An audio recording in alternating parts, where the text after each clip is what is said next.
Hamas Israel में युद्ध समझौता करवाने का ऐलान किया है। ट्रंप ने दावा किया है कि हमास सभी बंधकों को जल्द रिहा करेगा। ट्रंप ने इजराइल से अपील की है कि वो फौरन बमबारी रोक दे, लेकिन इजराइल ने गाजा पर भयानक हमले बंद नहीं किए हैं क्योंकि हमास अलग फिलिस्तीन देश की मांग पर डटा हुआ है। साथ ही इजराइल पर 3 नए दुश्मनों के हमले का खतरा मंडरा रहा है।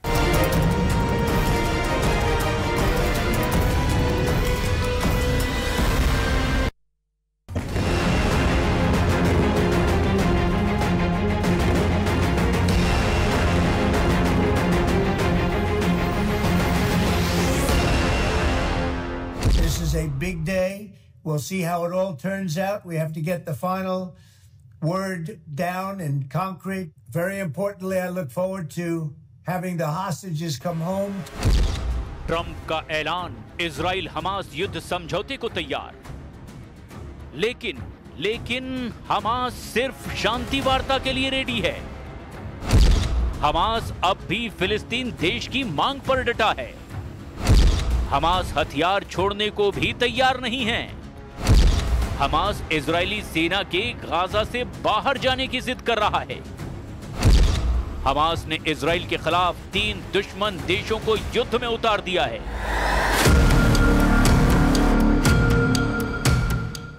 ट्रंप ने बहुत बड़ा दावा किया है।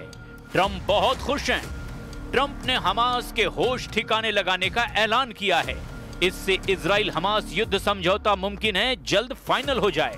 मुमकिन है कि गाजा में बारूदी तहलका थम जाए, मगर इजराइल युद्ध से दूर नहीं रह पाएगा। इजराइल के 3 दुश्मन देशों ने घेरना शुरू कर दिया है। बड़ी लड़ाई की तैयारी है। अब लड़ाका ग्रुप नहीं, सीधे सेनाओं की टक्कर हो सकती है। मतलब गाजा से भी विनाशकारी जंग शुरू होने वाली है। पहले तो हमास ही युद्ध का खात्मा करेगा, ये भी अब तक पक्का नहीं है। हमास ने ट्रंप को खुश करने के लिए शांति संदेश भेज दिया है, लेकिन इतनी शर्तें उसके साथ बताई है जिस पर नेतन्याहू को राजी कर पाना आसान नहीं है। हालांकि ट्रंप हमास के मैसेज मिलने के बाद अपनी पीठ खुद थपथपा रहे हैं। 8 मुस्लिम देशों को बार-बार धन्यवाद दे रहे हैं। And thank you all to those great countries that helped. We were given a tremendous amount of help. Everybody was unified in wanting this war to end and seeing peace in the Middle East. And we're very close to achieving that. Thank you all, and everybody will be treated fairly.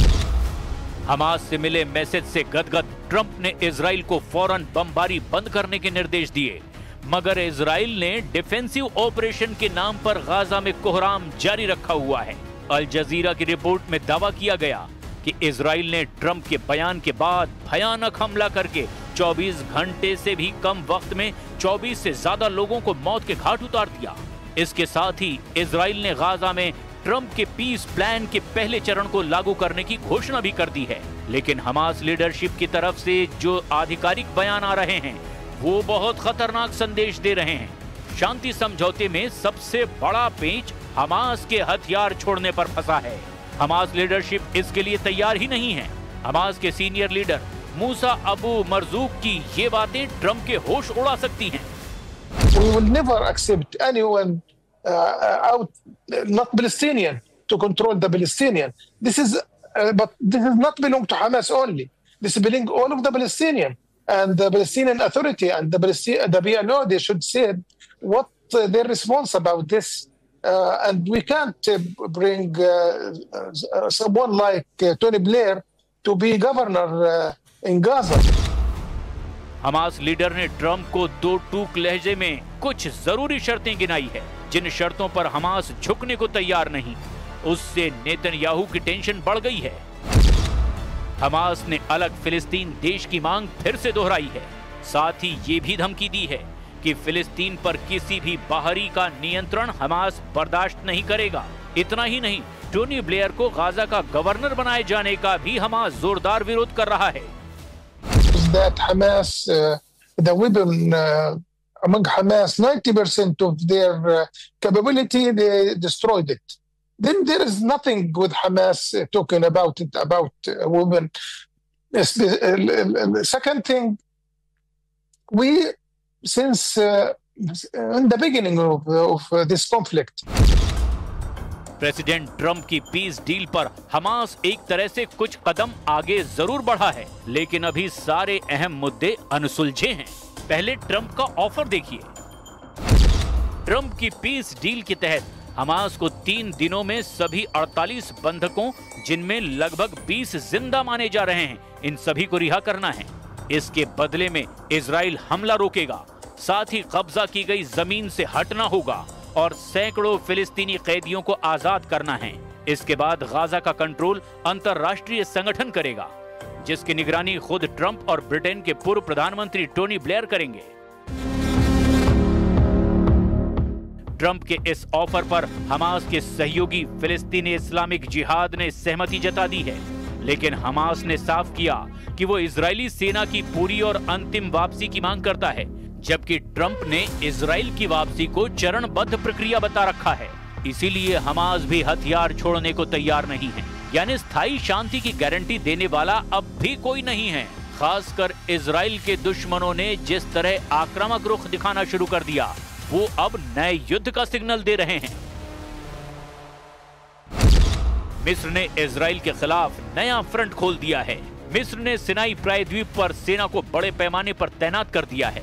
Israel ने इसे camp David समझौते का उल्लंघन कहा। Sinai island के zone B और सी में सैन्य बढ़त पहले कभी इतनी भारी नहीं देखी गई। हालांकि मिस्र ने सैनिकों की तैनाती को आतंकवाद, तस्करी और गाजा पलायन को रोकने के लिए जरूरी बताते हुए किया है। लेकिन इजराइल को सिनाई में मिस्र के विध्वंसक हथियारों की तैनाती ने अलर्ट कर दिया है। मिस्र ने सिनाई में टैंकों, फाइटर जेट और हाईटेक एयर डिफेंस सिस्टम तैनात किए हैं। साथ ही अंडरग्राउंड स्ट्रक्चर और संभावित मिसाइल डिपो की तैनाती भी की गई है। इससे इजरायली खुफिया एजेंसियां भी अब हरकत में आ गई है। मिस्र की तरह ही ईरान की तरफ से भी अब इजराइल को वॉर थ्रेट मिलने लगा है। सुप्रीम लीडर अली खामनेई ने ट्रंप और नेतन्याहू से टकराने से पहले ही तेहरान की जगह नई राजधानी बनाना शुरू कर दिया है। ईरान तेहरान की जगह फारस की खाड़ी के तट पर मकरान में नई राजधानी बनाने जा रहा है। ईरान ने राजधानी बदलने की वजह तेहरान की बढ़ती आबादी और पानी की कमी को बताया है। वहीं रक्षा जानकारों ने इसकी सबसे बड़ी वजह बताई अमेरिका इजराइल से ईरान की दुश्मनी। अमेरिका ने जब से B-2 बॉम्बर से ईरान पर बमबारी की थी, तब से ही सुरक्षित इलाके में राजधानी बनाने की बात की जाने लगी थी।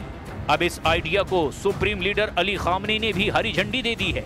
ईरान नई राजधानी में सुरक्षा के सभी जरूरी इंतजाम करने के बाद दुश्मनों से हिसाब बराबर करने के मूड में है।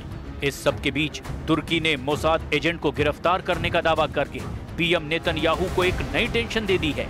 तुर्की ने सेरकान चीचेक नाम के मोसाद एजेंट को पकड़ने के बाद इजराइल को धमकी दी है। मतलब इजराइल के लिए ज्यादातर मोर्चों पर मुसीबतें खड़ी हो चुकी है और अगले कुछ दिन पीएम नेतन्याहू पर बहुत भारी साबित हो सकते हैं।